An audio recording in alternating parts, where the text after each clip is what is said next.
កំណែលំហាត់គណិតវិទ្យាថ្នាក់ទី4មេរៀនទី1ចំនួនចំណុចចំនួនដល់100,000អញ្ចឹងតោះចូលរួមធ្វើលំហាត់ទាំងអស់គ្នាលំហាត់ទី1គេឲ្យយើងចូលសរសេរពាក្យអានចំនួនខាងក្រោមតាមខ្ទង់និងតាមថ្នាក់តោះអញ្ចឹងយើងមើលលំហាត់កដែលគេឲ្យគឺមានលេខចំនួន5ខ្ទង់មានលេខដូចជាលេខ7លេខ8លេខ5លេខ6និងលេខ0អញ្ចឹងគេឲ្យចំនួននេះគេឲ្យយើងអានតាមខ្ទង់និងតាមថ្នាក់នេះតាមខ្ទង់និងតាមថ្នាក់អញ្ចឹងរបៀបធ្វើគឺយើងត្រូវចុះបន្ទាត់ត្រេមមួយក៏បានយើងចុះបន្ទាត់បែបនេះក៏បានយើងសរសេរពាក្យថាតាមខ្ទង់យើងត្រូវឆ្លើយពាក្យតាមខ្ទង់មុនឆ្លើយតាមខ្ទង់ហើយគឺយើងឆ្លើយតាមថ្នាក់ជាក្រោយអញ្ចឹងលំហាត់កគឺមាន2ជួរតោះអញ្ចឹងតាមខ្ទង់យើងមើលតើគេអានដូចម្ដេចយើងមើលលេខអ្វីនៅខាងមុខគេគឺលេខ7អញ្ចឹងលេខ7ស្ថិតនៅខ្ទង់10000បើស្ថិតនៅខ្ទង់10000គឺយើងអានថា520,000នេះអញ្ចឹងលក្ខណៈអានតាមខ្ទង់គឺយើងលេខប្រមាណនៅខ្ទង់ណាគឺយើងអានលេខនោះនៅខ្ទង់នោះអញ្ចឹងលេខ7 70000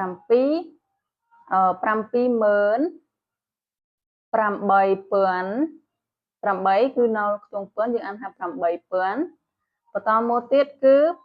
លេខ5នៅខ្ទង់រយយើងអានថា500បន្តមកទៀតគឺលេខ6និងលេខ0គឺអានថា60អញ្ចឹងសរុបមកវិញគឺអានតាមខ្ទង់គឺយើងអាន78560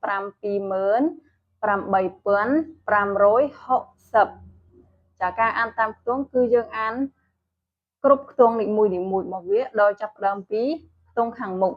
ញ្ចឹងលេខដែលមានចំនួន5ខ្ទង់គឺមានត្រឹមខ្ទង់10000យើងអាន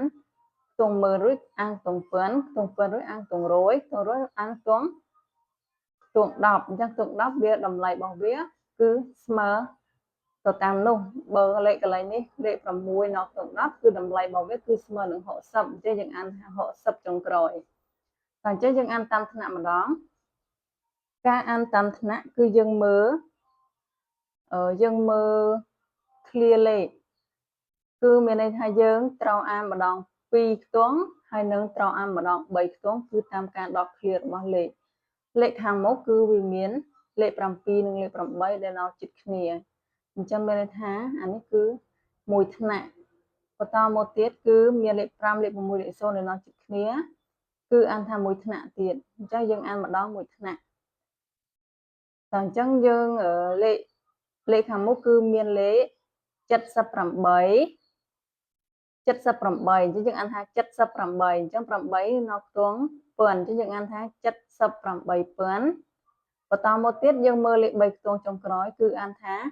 560នេះ560អញ្ចឹងងាយស្រួលអានទេយើងមើលតាមការដកឃ្លាវានេះដកឃ្លាមួយក្រុមមកខាងមុខហើយមួយក្រុមនៅខាងក្រោយអញ្ចឹងយើងអានថា78560កន្លែងនេះពាក្យថាលេខ78ដល់ពេលដែលយើងអាន78ហើយ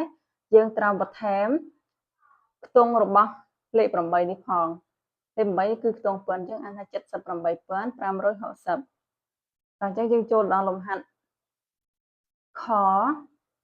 គេឲ្យលេខចំនួន5ខ្ទង់ដូចគ្នាគឺមានត្រឹមខ្ទង់10000អញ្ចឹងខ្ទង់10000គឺមានលេខ8លេខ0គឺនៅខ្ទង់ពាន់លេខ5គឺនៅខ្ទង់រយលេខ6ខ្ទង់10លេខ4នៅខ្ទង់រាយអញ្ចឹងរាយ10រយពាន់10000ចឹងយើងចាប់ផ្ដើមការអានតាមខ្ទង់មុនការអានតាមខ្ទង់គឺយើងមើលលេខម្ដងមួយខ្ទង់ឲ្យគ្រប់ខ្ទង់របស់វាកុំរំលងអញ្ចឹងយើងបាន80000ព្រោះលេខ8នៅខ្ទង់10000យើងអានថា80000បន្តមកទៀតកន្លែងនេះគេដាក់ថា564អញ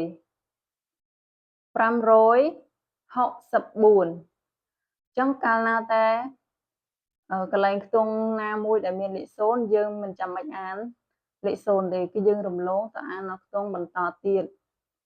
អញ្ចឹងយើងបាន80564ឬមួយក៏បើសិនជាយើងចង់អានឲ្យគ្រប់ខ្ទង់គឺយើងអានថា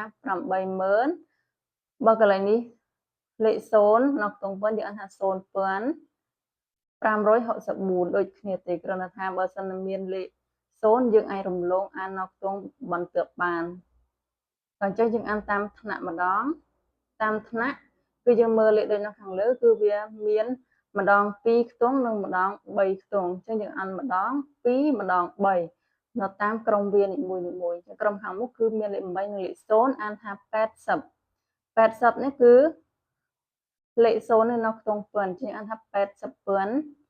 564កន្លែងខាងក្រោយអត់មានបញ្ជាក់ពាក្យអីទេគឺអានយកតែម្ដង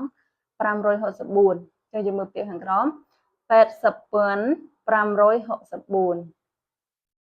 ស្រួលចំណុចគោគេឲ្យលេខដូចមិញដែរ5ខ្ទង់តែយើងអានតាមខ្ទង់មកតាមខ្ទង់គឺអាន92150នេះ9នៅខ្ទង់10000លេខ2នៅខ្ទង់ប៉ុនលេខ1នៅខ្ទង់100លេខ5នៅខ្ទង់10មានតម្លៃ50អញ្ចឹងយើងទៅសេពាក្យថា50យកតែម្ដងខាងក្រោយយើងបាន92150តតាមថ្នាក់គឺយើងអានម្ដង2ខ្ទង់និងម្ដង3ខ្ទង់អានតាមក្រុមរបស់វាអញ្ចឹងលេខខាងមុខគឺ92អញ្ចឹងយើងអានពាក្យថា92ប៉ុនកន្លែងបញ្ជាក់ណាកន្លែងនេះគឺបញ្ជាក់ពាក្យថាប៉ុននេះកន្លែងខ្ទង់ប៉ុនគឺបញ្ជាក់ពាក្យថាប៉ុនពេលដែលយើងអានពាក្យ92ហើយយើងអានប៉ុនផង92ប៉ុនបន្តមកទៀតយើងអាន3ខ្ទង់ចុងក្រោយគឺលេខ150អញ្ចឹងយើងបន្ថែម150ជាការស្រេចដល់ចំណុចខ9 5 2 4 6យើងអានតាមខ្ទង់9នៅខ្ទង់10000អាន90000 5នៅខ្ទង់ប៉ុនអាន5000លេខ2នៅខ្ទង់100អាន200លេខ4នៅខ្ទង់10អាន46លេខ6គឺខ្ទង់រាយអញ្ចឹងអាន4ខ្ទង់10 6ខ្ទង់រាយគឺបាន46អានតាមថ្នាក់គឺយើងយកលេខ2ខ្ទង់ខាងមុខមកអានគូបគ្នា95246អញ្ចឹងយើងចូលដល់លំហាត់លេខ2ចូលបំពេញចំនួនលេខតាមពាក្យខាងក្រោមកន្លែងនេះគឺគេឲ្យយើងបំពេញជាលេខវិញម្ដងគេឲ្យជាពាក្យយើងបំពេញជាលេខអញ្ចឹងលំហាត់កគេឲ្យ62055អញ្ចឹងពាក្យថា10000គឺលេខហ្នឹងគឺត្រូវតែមាន5ខ្ទង់ឲ្យគេ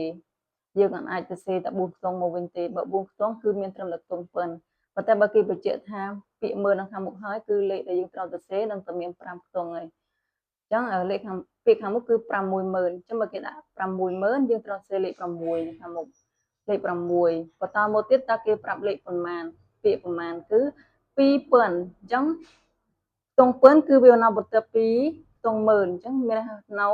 បន្ទាប់ពីលេខ6លេខ2គឺនៅបន្ទាប់ពីលេខ6នៅខាងស្ដាំដៃបន្តមកទៀតគេទៅសេពាក្យថា55កន្លែងនេះគឺរំលងនៅខ្ទង់101គេអត់បានបញ្ជាក់ថា100ទេមានប្រមាណ100ទេបើអត់បានបញ្ជាក់មានថាកន្លែងនេះគឺត្រូវសរសេរលេខ0ពេលនេះអញ្ចឹងយើងត្រូវសរសេរលេខ0ហើយតមកទៀតគឺគេប្រាប់ថា55អញ្ចឹងយើងសរសេរលេខ55មកក្រោយលេខ0ទៀតយើងត្រូវតែថែមលេខ0ឲ្យគេផងដើម្បីឲ្យគ្រប់ចំនួន5ខ្ទង់បើយើងអត់ថែមលេខ0លេខនេះបានតែ4ខ្ទង់ទេនេះលេខ6លេខ2លេខ5 2ដងបានតែ4ខ្ទង់ទេអញ្ចឹងវាបានតែខ្ទង់ពឿននេះអត់ត្រូវអ្វីដែលគេឲ្យទេចាំបើសិនតែគេអត់បានបញ្ជាក់ខ្ទង់ណាមួយខ្ទង់នោះគឺត្រូវថែមលេខ0ចំណុចខ39879អញ្ចឹងយើងពិនិត្យមើលខ្ទង់នីមួយៗតើមានបាត់ខ្ទង់ណាអត់បើអត់បាត់ទេយើងទៅសេតាមពាក្យទៅត្រឹមត្រូវអញ្ចឹង30000អានេះខ្ទង់10000មានហើយបន្ទាប់ពីខ្ទង់10000គឺ9000គឺមានហើយ5300គឺមានបន្ទាប់ពីខ្ទង់ប៉ុនគឺខ្ទង់100មានហើយបន្ទាប់ពីខ្ទង់100គឺមានតែខ្ទង់10និងខ្ទង់រាយទេអញ្ចឹង79អញ្ចឹងលេខនេះគឺត្រូវតាមខ្ទង់ទាំងអស់អញ្ចឹងយើងទៅសេតាមពាក្យមួយមកតាម30000យើងទៅសេលេខ3តាមមកទៀត9000ទៅសេលេខ9បន្តមកទៀត800ទៅសេលេខ8បន្តមកទៀត79យើងទៅសេលេខ79ចំនួន2តួគឺលេខ7និងលេខ9អានថា79អញ្ចឹងសរុបមកបាន39879ចំណុចកគេឲ្យពាក្យថា50000 3977 ចឹងលេខនេះគឺអត់មានបាត់ខ្ទង់ណាមួយទេមានពីខ្ទង់ម៉ឺនដល់ខ្ទង់រាយគឺមានទាំងអស់អញ្ចឹងយើងបាន 50000 ទៅសេលេខ 5 3000 ទៅសេលេខ 3 900 ទៅសេលេខ 9 77 ទៅសេលេខ 77 ចំនួន2ដងគឺលេខ 7 និងលេខ 7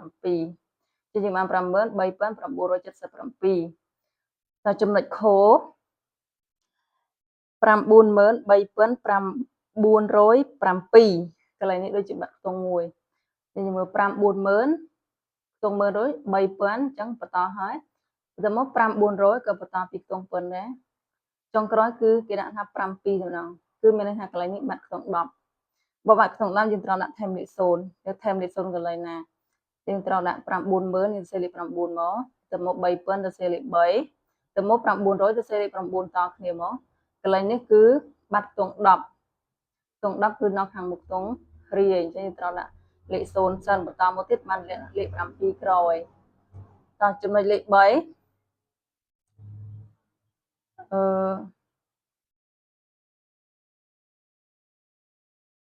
ចំណុចលេខ 3 ចូលបំពេញចំនួនតាមលំនាំខាងក្រោមកន្លែងនេះគេឲ្យយើងបំពេញតាមលំនាំខាងក្រោមលំនាំបើសិនតែគេដាក់លេខឲ្យខាងមុខនេះគេចំណុចកគេឲ្យលេខ 10000 បន្តមកទៀតគេឲ្យលេខ 20000អញ្ចឹងមានន័យថាកន្លែងនេះយើងត្រូវបំពេញបន្ថែមម្ដង 10000 10000ថែម 10000 ស្មើ 20000អញ្ចឹង 20000ថែម 10000 ទៀតស្មើ 30000 30000ថែម 10000 ស្មើ 40000កន្លែងនេះគឺលំនាំគំរូយើងបន្ថែមម្ដង 10000 ម្ដង 10000 រហូតដល់ 90000ចំណុចខគេឲ្យលេខ 20000បន្តមកគេឲ្យលេខ 40000អញ្ចឹងកន្លែងនេះ 20000ថែមប្រមាណ10000បានស្មើ 40000គឺ 20000ថែម 20000អញ្ចឹងកន្លែងនេះយើងត្រូវរកបន្ថែមម្ដង 20000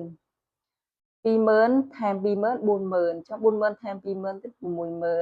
60000ថែម 20000 80000រហូតដល់ 1400000ឬមួយក៏ 1400000ហើយនេះអានថា100រាយ10រយពាន់ម៉ឺនសែន1400000ចំណុចគោយើងមើលលេខខាងមុខគឺគេឲ្យ 10000តមកទៀតគេឲ្យ 30000អញ្ចឹង 10000ថែមប្រមាណបានស្មើ 30000គឺ 10000ថែម 20000ទៀតអញ្ចឹងបាន 30000អញ្ចឹងកន្លែងនេះត្រូវរំលឹមយើងបន្ថែមម្ដង 20000 30000ថែម 20000 50000 50000ថែម 20000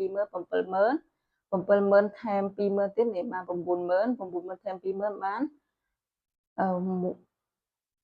1100000ចំណុចខគេឲ្យ1រាយ10រយពាន់ម៉ឺនគេឲ្យ 10000 10000 1រាយលើនេះអានថា 10000 1បន្តមកទៀតគេឲ្យ 10000 3អញ្ចឹងលេខកន្លែងនេះគេបន្ថែមរកបន្ថែមនៅលេខខ្ទង់រាយនេះអញ្ចឹងមុនដំបូង 10001បន្តទៀត 10003យើងត្រូវបន្ថែមនៅខ្ទង់រាយគឺបន្ថែមចំនួន2លេខ2រាយ10001បន្ថែមមកស្មើ 10003គឺបន្ថែម2អញ្ចឹង 13000បន្ថែម2ទៀតបាន 15000 15000ថែម2ទៀតបាន 17000 17000ថែម2ទៀតបាន 19000បន្តមកទៀត 19000ថែម2បាន10011 11011ថែម11011ថែម2ទៀត11013 11013ថែម2ទៀត11015 11017បញ្ជាក់កន្លែងនេះពេលដែលដល់19000ហើយ9នេះគឺថែម2វាទៅជា11អញ្ចឹងយើងត្រូវ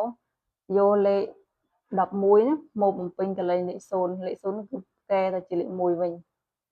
អត់មាននៅ03ដដែលទេហើយដាក់លេខ11ក្រោយទេអានោះវាច្រើនខ្ទង់អញ្ចឹងយើងត្រូវយើងត្រូ